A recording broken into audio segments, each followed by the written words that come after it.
champions that, well, the players that have qualified, many of the players that qualified going into Worlds this year have been using the winning combination of insert my favorite character here, and then Mewtwo and Shadow Mewtwo, with these characters doing a really good job of complementing anyone's main.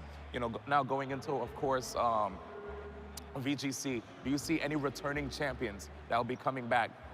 Well, this one's an interesting one. We just came off the North American International Championships where we had a fantastic final between two fantastic players. Obviously this format, when some of our players have played it, a similar format back in 2016, they've learned a lot of lessons from that. And I think over the course of our season, we've had a long, long season. We evolved a lot this year. We went from the Sun format to the Moon format through to the Ultra format, which we're in now. We've played Ultra for a little longer than the others, and people have learned so much. I mean, watching North America, I think all of those kind of top cut players we had, that top 8, should be in the running. I think, you know, they've learned a lot about this format. We've not had any drastic changes like yourself, Cora, which we'll touch on in a minute.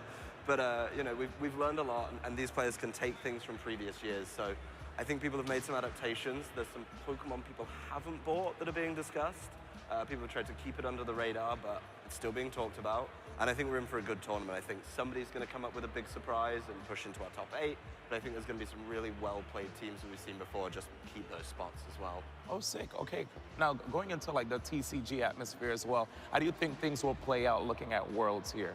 It's honestly really difficult to say. TCG just had a massive shakeup with the Unified Minds expansion being legal for this weekend, and also our standard rotation actually just happening this weekend.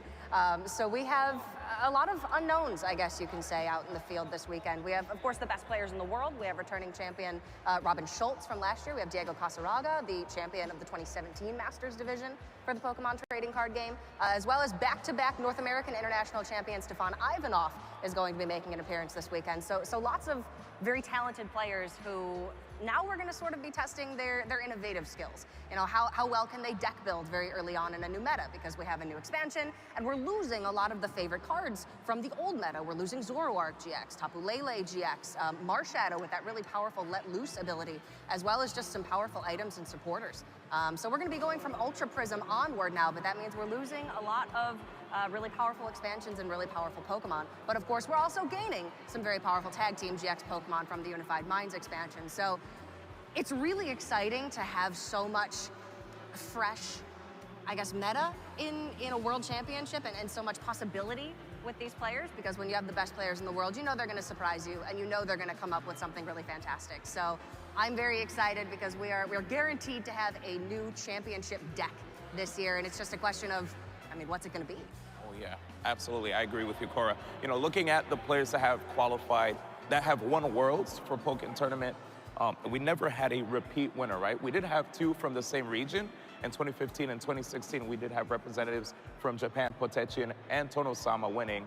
But last year, we had Thanks a Lot, who actually shook up the world, right? Managing to get the win with a set tile over a Japanese representative, and it was quite a sight to behold. And of course, he managed to qualify automatically for Worlds this year. Now, looking, you know, into Pokemon Go, I did hear that we have representatives from the Pokemon Company that are entering. Do you feel like they're just going to automatically win, or what's your take on how things are going to play out here? Yeah, I'm actually really curious to see what kind of teams they've put together, if they've done their research and they're familiar with some of the better Pokemon in the metagame, or if they're just going to come in with some of their favorites.